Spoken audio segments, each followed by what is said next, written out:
The British government's recent actions have laid bare its twisted priorities, revealing a blatant disregard for ordinary citizens. After weeks of protests in Epping, authorities have quietly relocated migrants from the Bell Hotel to the luxurious Britannia International Hotel in Canary Wharf.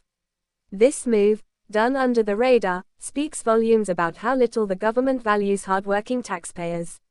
While families struggle with soaring living costs, the state is splurging on 4-star accommodations for individuals who entered the country illegally. The hypocrisy is staggering. There's always money for migrants but never for the British people. Reports confirm that the government has booked all 450 rooms at the Britannia International Hotel, paying a staggering £469 per night per room. This isn't just any hotel, it's a high-end waterfront property in one of London's most expensive districts. For the average British worker, staying in such a place is a distant dream, reserved for rare occasions. Yet, for those who flout immigration laws, it's handed to them freely, funded by the very taxpayers they undermine.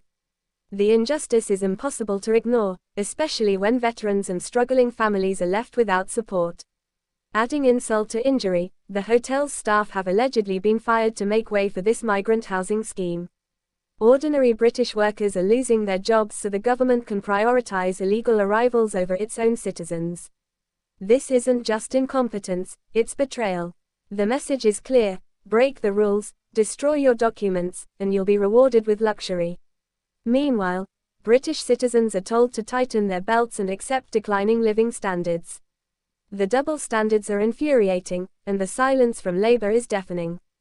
Keir Starmer and his party refuse to address this outrage, likely fearing accusations of racism or populism.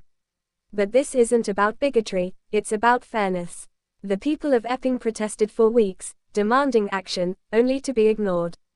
Instead of tackling illegal immigration, the government simply moved the problem to London, wasting even more taxpayer money. This isn't leadership, it's cowardice. The British public is fed up with being treated like second-class citizens in their own country while illegal migrants are given preferential treatment. The situation at the Lindsey oil refinery further exposes the government's failures. Reform UK's Nigel Farage has slammed Labour for its negligence, accusing ministers of abandoning the facility due to their obsession with net zero ideology. The refinery, a critical piece of national infrastructure, supports thousands of jobs, yet the government has done little to save it. Instead, they've allowed it to collapse, leaving workers in the lurch. Farage's statement highlights the absurdity of prioritizing ideology over livelihoods, a trend that's becoming all too common. The refinery's closure will devastate the local economy, costing nearly 1,000 direct jobs and countless indirect roles. Workers were informed that no credible buyers had come forward, sealing the facility's fate. Energy Minister Michael Shanks expressed disappointment but offered little beyond sympathy. His hollow words won't pay bills or put food on tables. The government's inaction is a slap in the face to workers who've dedicated their lives to this industry. Instead of fighting for their survival, ministers are content to let them fall victim to the green agenda. Reform UK has proposed alternative solutions, including joint ventures combining public ownership with private expertise. Yet, the government has ignored these ideas, refusing even to share financial data that could aid in saving the refinery. This lack of transparency suggests they never intended to rescue the facility. If Reform were in power, they argue, the refinery could be revived and made profitable. But under Labour, ideological purity trumps practical solutions, no matter the human cost. Trade unions have joined the outcry, with Sharon Graham demanding immediate government intervention. She rightly points out that Lindsey is critical infrastructure, essential for the UK's fuel supply and regional economy. The government's decision to halt crude oil purchases has accelerated the refinery's demise, leaving workers helpless. Graham's warning is dire: if ministers don't act, they'll be seen as abandoning not just Lindsey's workforce but all industrial communities. The message is clear: this government cares more about virtue signaling than real people. The refinery's workers now face an uncertain future, with redundancies already underway. FTI Consulting, overseeing the wind down, has warned of further job losses as operations cease. The government's response: a vague promise of retraining programs for the clean energy sector. While retraining is welcome, it's a poor consolation for those losing stable, well-paid jobs. Many workers are middle-aged, with skills specific to oil refining. Transitioning won't be easy. The government's solution feels like an afterthought, a way to deflect blame rather than address the crisis. Meanwhile, the official receiver continues to seek buyers for individual assets, but this piecemeal approach won't save the refinery as a functioning entity. Some operations at Immingham Port may continue, but the damage is done. The refinery's closure isn't just a local issue, it's a national failure. The UK's energy security is weakened, and thousands of families are left in limbo.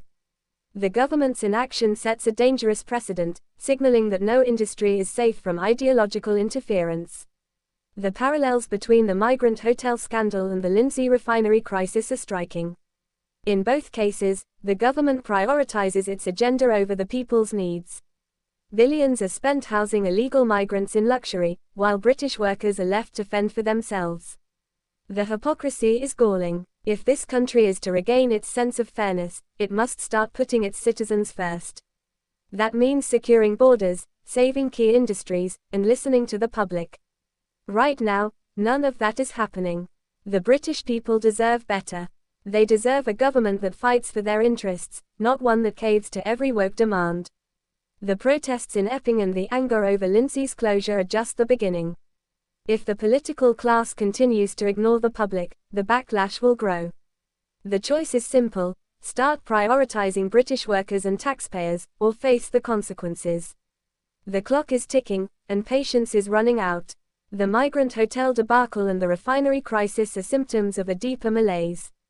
This government, like its predecessors, is out of touch with ordinary people. It's time for a radical shift, one that puts the nation's needs above globalist fantasies. Until then, the decline will continue, and the public's fury will only intensify. The question isn't whether change will come, but how much more damage will be done before it does. The British people are watching, and they won't forget. In the face of these failures, Reform UK offers a stark alternative. Nigel Farage and his team are vocal where others are silent, challenging the status quo with common-sense solutions. Their stance on Lindsey and immigration resonates with millions who feel abandoned. Whether the establishment likes it or not, Reform's influence is growing. The more Labour and the Tories ignore the public, the stronger Reform becomes. The political landscape is shifting, and the old guard should take notice. The Lindsey workers' plight is a microcosm of Britain's industrial decline. Once thriving sectors are being sacrificed at the altar of net zero, with no thought for the consequences. The government's green agenda is costing jobs, raising energy prices, and weakening the economy. Yet ministers press on, oblivious to the damage. It's ideological madness, and the public is starting to rebel. The refinery's closure should be a wake-up call, but will anyone in power listen? The same arrogance is evident in the migrant hotel scandal. While Britons struggle, the government showers resources on those who shouldn't even be here. The Bell Hotel protests were a cry for help, but the response was to move the problem elsewhere. This isn't governance, it's cowardice. The public sees through the spin and demands accountability. If the political class won't act, they'll be replaced by those who will. The anger is real, and it's not going away. The media's role in these crises can't be ignored. Too often, legitimate concerns are dismissed as xenophobia or climate denial. This silencing tactic only fuels resentment. The public knows the difference between bigotry and valid criticism. When media elites parrot government talking points, they lose credibility. The truth is, most Britons want fair immigration policies and a balanced approach to energy. It's not radical, it's common sense. The government's training programs for displaced refinery workers are a band-aid solution. Retraining takes time, and new jobs may not match old wages. For many, this transition will be painful. The state's responsibility doesn't end with a few courses, it must ensure viable futures for those it's uprooted. Right now, that's not happening. The human cost of these policies is immense, and ministers must be held accountable. The Lindsey refinery's potential profitability under new management is being ignored. Reform UK's proposals could save jobs and maintain energy security, but they're being sidelined. Why? Because they don't fit the net zero narrative. This ideological rigidity is harming the country. Practical solutions exist, but they require pragmatism, not dogma. The government's refusal to explore alternatives is a dereliction of duty. The parallels with the migrant crisis are undeniable. In both cases, ideology trumps reality. The result: a broken immigration system and a dying industrial base. The public is tired of being told to accept decline. They want solutions, not excuses. The longer the government delays, the worse the problems become. The time for action is now, before it's too late. The Britannia International Hotel saga is a symbol of everything wrong with Britain. Luxury for illegal migrants, austerity for citizens. It's a disgrace, and the public knows it. The government can spin all it wants, but the truth is obvious. This isn't about compassion, it's about priorities. And right now, the British people aren't one of them. The Lindsey refinery's fate should alarm every worker in the UK. If a major facility can be discarded so easily, no job is safe. The government's green agenda is a jobs killer, and workers are right to fear it. The promise of green jobs is cold comfort for those losing careers they've built over decades.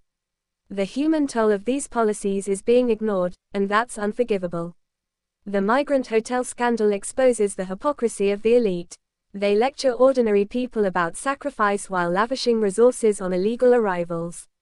It's a slap in the face to every taxpayer.